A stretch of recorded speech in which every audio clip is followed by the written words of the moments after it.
Más de 320.000 personas han sido evacuadas en distintas zonas de Francia y España, mientras los incendios forestales siguen arrasando el sur de Europa. En el suroeste de Francia, más de 250.000 personas se han visto obligadas a salir de sus hogares tras las órdenes de evacuación emitidas el sábado por la noche en otros 5 pueblos de los alrededores de Burdeos, lo que supone una de las mayores evacuaciones en tiempos de paz de la historia del país. Según la prefectura de Gironda, el incendio habría arrasado unas 32.700 hectáreas en toda la región hasta el sábado por la tarde. Mientras tanto, en España los bomberos luchan el domingo contra un nuevo frente de incendios en Val d'Uixó, en Castellón, donde se evacuó al menos a 15.000 personas. Anteriormente, las autoridades de esa zona en el este de España confirmaron la muerte de un hombre en otro incendio. Ya se han evacuado a más de 121.000 personas en España, donde los aviones de extinción griegos e italianos, además de personal de otros países, están ayudando a los equipos españoles sobre el terreno. Unos 11 aviones y helicópteros de la flota de rescate de la Unión Europea se habían desplegado en Francia después de que París y Madrid activaran el mecanismo de protección civil de la Unión Europea, según declaró el sábado la presidenta de la Comisión, Ursula von der Leyen. Los ataques rusos en toda Ucrania han causado la muerte de al menos 8 personas y han herido a decenas más en las últimas 24 horas.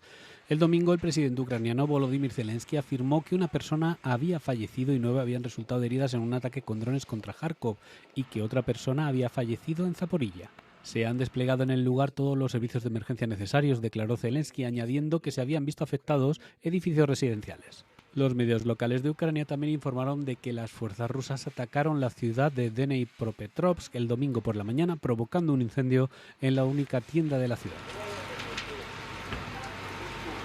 Los últimos ataques rusos se producen cuando los exitosos ataques con drones de Ucrania han frenado el avance del ejército de Moscú en el marco de una campaña ampliada por parte de Kiev que ha alcanzado objetivos de gran repercusión dentro de Rusia. Ello ha provocado la escasez de combustible y ha aumentado la presión sobre el líder ruso Vladimir Putin. El sábado, los ataques ucranianos contra campamentos de vacaciones en la región de Zaporilla, parcialmente ocupada por Rusia, causaron la muerte de 12 personas, según informaron funcionarios nombrados por Moscú. En la primera visita de un secretario general de la ONU a Siria desde 2009, Antonio Guterres hizo un llamamiento a la comunidad internacional para que apoye al pueblo sirio en su transición tras la caída del líder que llevaba 14 años en el poder, Bashar al-Assad. Poco después de su llegada, Guterres mantuvo conversaciones con el presidente interino de Siria, Ahmad al-Shara, antes de realizar un recorrido por el casco antiguo de Damasco y la famosa mezquita de los omeyas.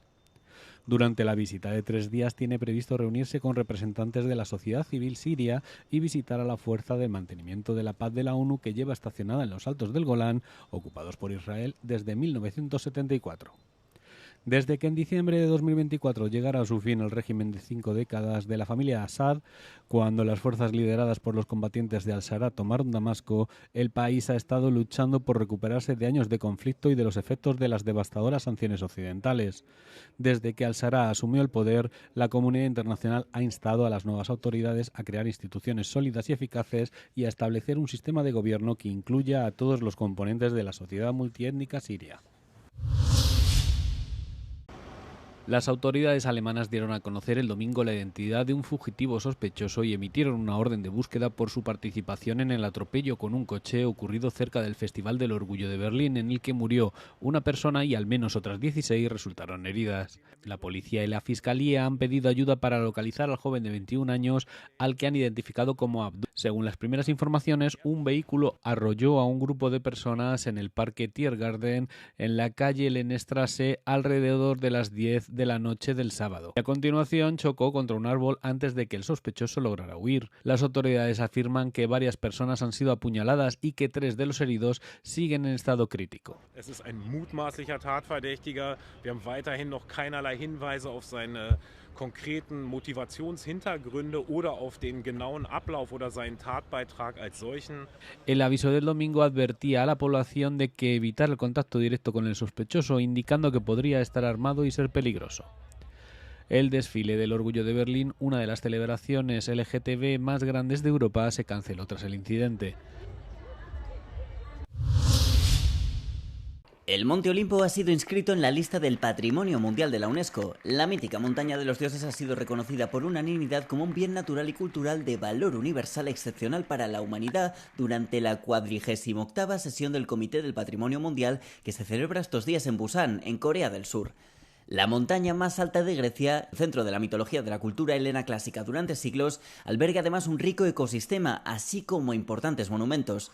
Grecia había presentado su candidatura para la inclusión de la cordillera del Olimpo en su conjunto en la lista de la UNESCO ya en 2014. El primer ministro griego, Kyriakos Mitsotakis, ha calificado este logro como un gran éxito nacional en una publicación en redes. En la misma sesión, en la que han sido examinadas docenas de candidaturas, se han añadido a la lista de la UNESCO las 5 playas del desembarco en Normandía como parte de la campaña para liberar a Europa de la ocupación nazi durante la Segunda Guerra Mundial. También han sido añadidos los históricos teatros de los siglos XVIII y XIX del centro de Italia, las antiguas capitales japonesas de Asuka y Fujiwara, y la región de Boma-Madinjilo, en Sudán del Sur, donde tiene lugar la mayor migración de mamíferos terrestres del planeta.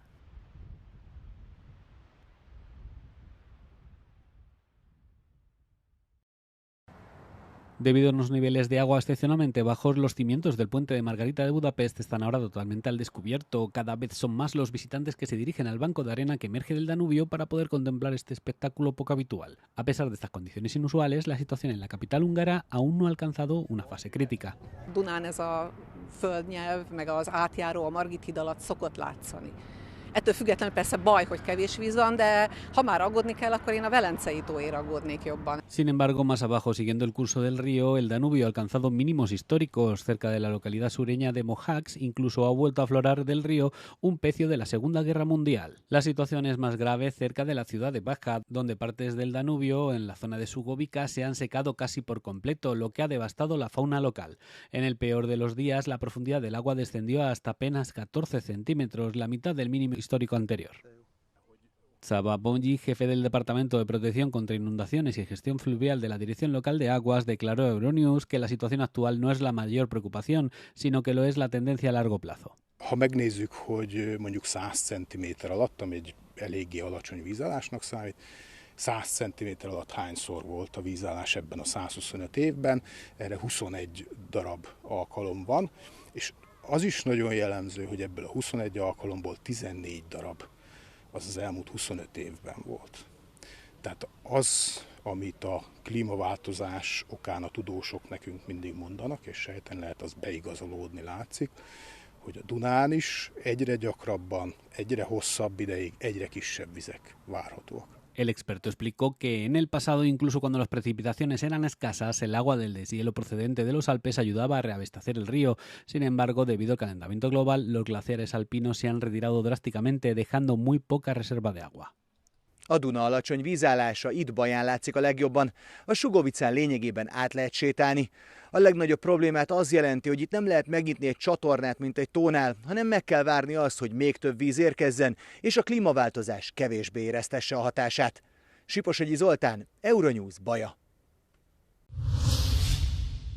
En París están estudiando la construcción y la rehabilitación sostenibles como una posible solución al aumento de las temperaturas en las ciudades europeas. En junio, una ola de calor extraordinaria azotó Europa, batiendo récords de temperatura y provocando más de 2.000 muertes solo en Francia, según las autoridades francesas. La construcción de edificios y su ocupación representan alrededor del 35% de las emisiones de gases de efecto invernadero en la Unión Europea. En este contexto, el arquitecto parisino Adrien Poulain explica por qué la construcción sostenible genera emisiones de gases de efecto invernadero a un ritmo mucho menor. L'éco-construction a l'avantage d'être décarbonée, c'est-à-dire qu'elle emmagasine beaucoup moins d'énergie dans ses techniques, dans sa fabrication, dans les matériaux également. Il demande moins de transport, moins de transformation, et donc effectivement ça permet de répondre notamment aux engagements pris por l'accord de París. La Agencia Europea de Medio Ambiente afirma que los edificios representan el 42% del consumo energético de la Unión Europea, en gran parte destinado a la calefacción y a la refrigeración, lo que convierte el diseño de los edificios en un factor clave para el ahorro energético. Un ejemplo es esta biblioteca construida en 2025 a las afueras de París, en Le Chancoux, que permaneció abierta durante la ola de calor de junio sin aire acondicionado. Gaëlle Laudermontier, directora de la biblioteca Simon Simone Veil describe las condiciones en el interior del edificio durante la ola de calor. Alors, jusqu'à 35-36 degrés à l'extérieur,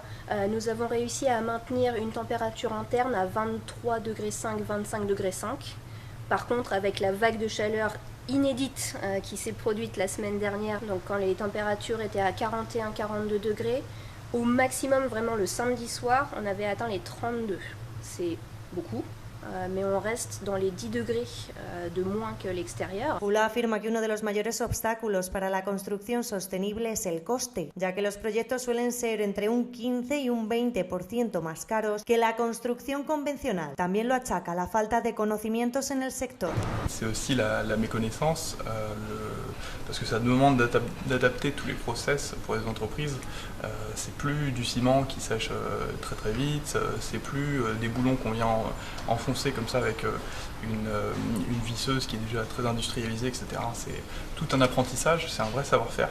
El teniente alcalde de Vivienda de París afirma que la ciudad solo ha utilizado aislantes de origen biológico en las renovaciones de edificios públicos desde 2020, pero añade que los propietarios de segundas residencias siguen siendo un obstáculo clave para las reformas privadas. Parce qu'il y a près de 30% des logements privés qui sont des logements vacants ou des résidences secondaires, donc les propriétaires de résidences secondaires qui sont nombreux dans les bouilloires, dans les quartiers anciens du centre de Paris où il y a beaucoup de bouilloires thermiques. Comme ils n'habitent pas là, ils votent contre les travaux. Baudrier propone reducir entre el 5 y 5,5% los impuestos sobre materiales ecológicos, como la madera, la paja o la tierra, para abaratar la construcción sostenible. La Unión Europea aspira a lograr edificios de cero emisiones en 2050, aunque el 75% del parque inmobiliario europeo sigue siendo energéticamente ineficiente.